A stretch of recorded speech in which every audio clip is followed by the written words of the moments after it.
Hello, everyone, and welcome back to the Sales Warrior Within podcast. This is Andy Olen, and as always, looking forward to engaging with all of you and talking about how we can continue to develop the sales warrior that is within each and every one of us. Sales skills are great.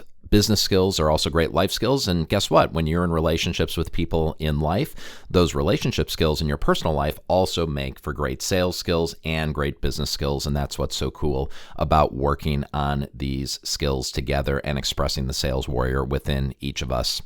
Now, there are some what I often like to call dark side elements of either negotiations or the sales business that we're all in the sales profession that we're in.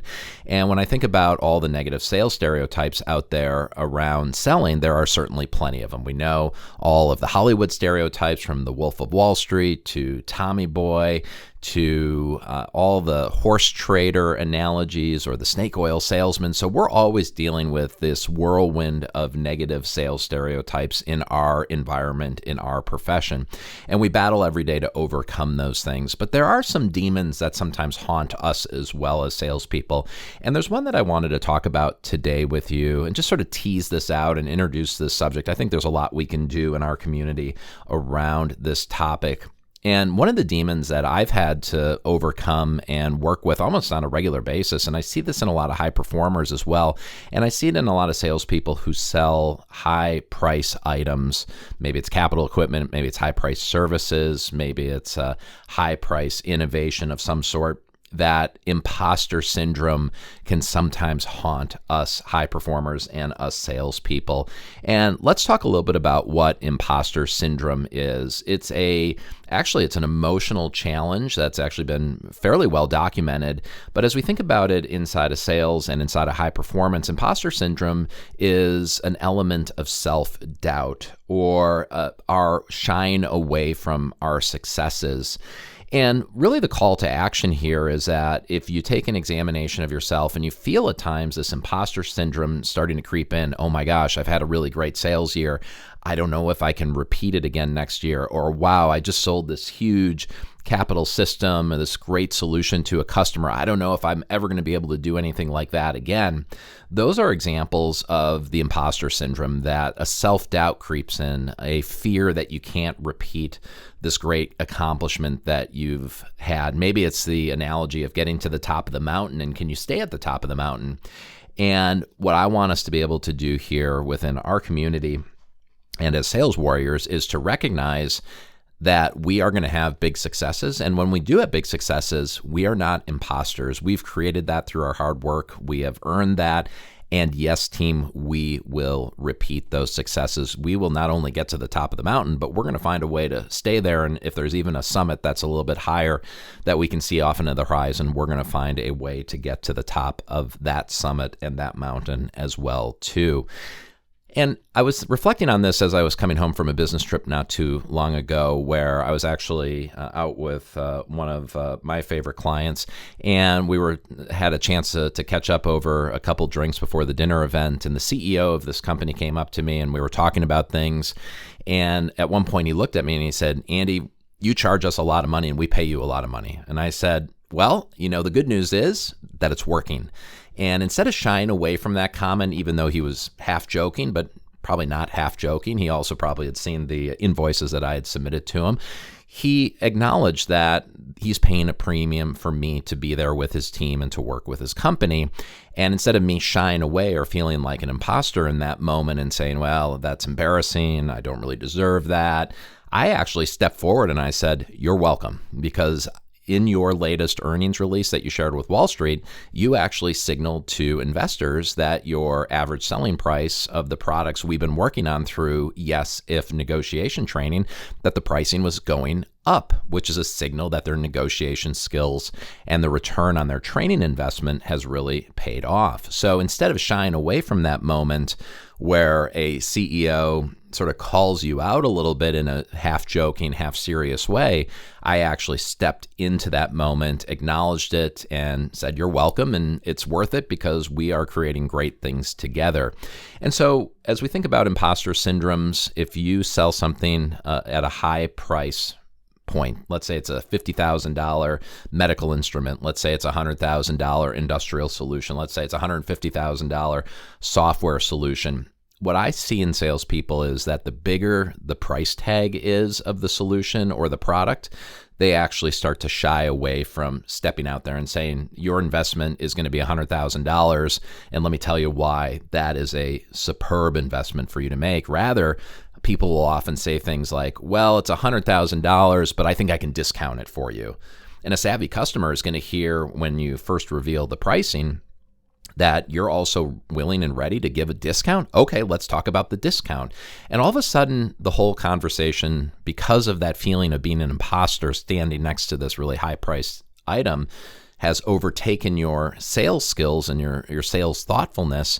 Instead of talking about the value of your product and the justification why it's $100,000, all of a sudden now you're discounting yourself to $95,000, $90,000, $85,000, and the customer has a significant advantage in that in negotiation.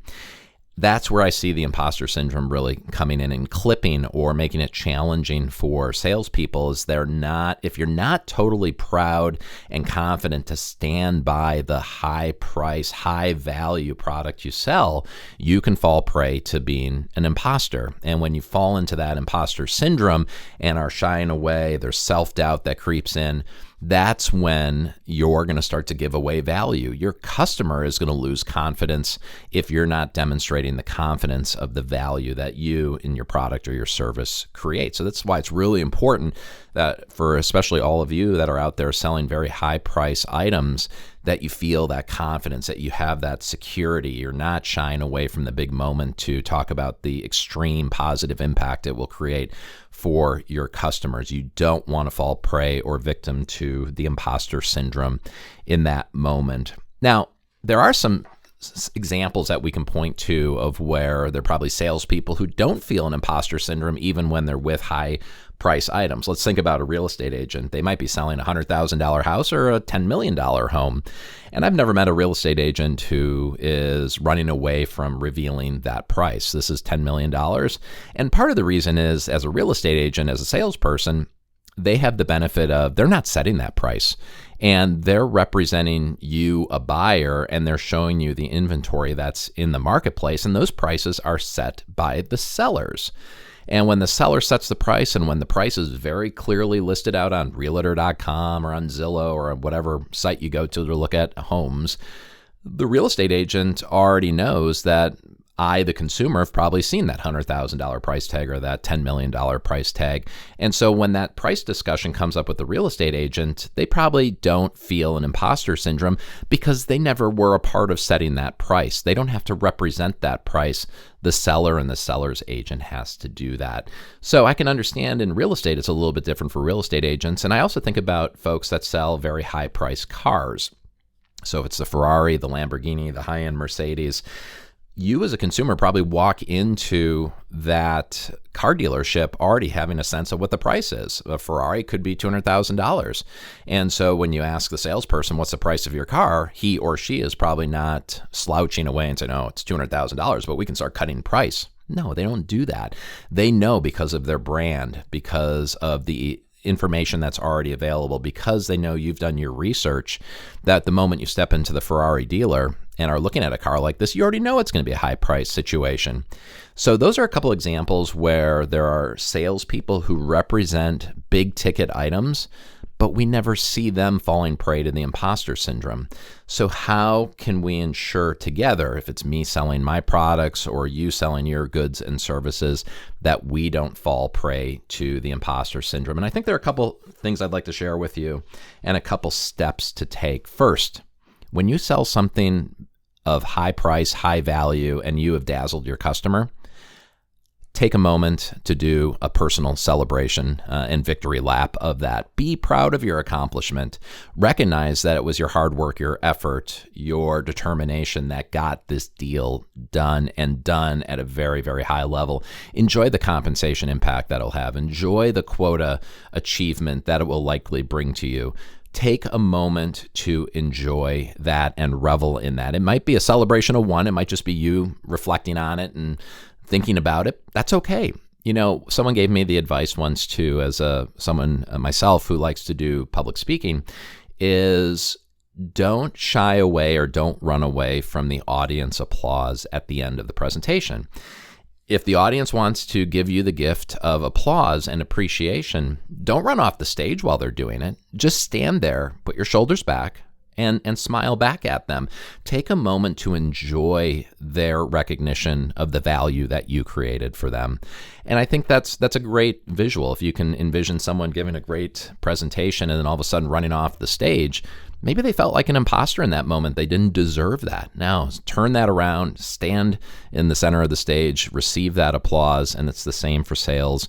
When that recognition comes, when that achievement happens, take a moment to congratulate yourself, and that's going to help you continue to build that self-confidence and not fall prey to the imposter syndrome. Next is be motivated to get the next deal done. Start getting after that next one. Say, hey, why should I settle for success selling one at this price? I want to sell to my next customer, and I want to sell to the customer after that as well. So I'm a big believer in Newton's first law of physics. I believe he's a physicist, but nevertheless, he does have a first law, and his first law is that an object in motion will stay in motion until it meets some force or resistance, and that's momentum. So when you get that first deal done and you know how to get it done, that's a tremendous amount of learning and insight that you now have to create momentum, positive forward momentum, and get the next deal done and get the one after that.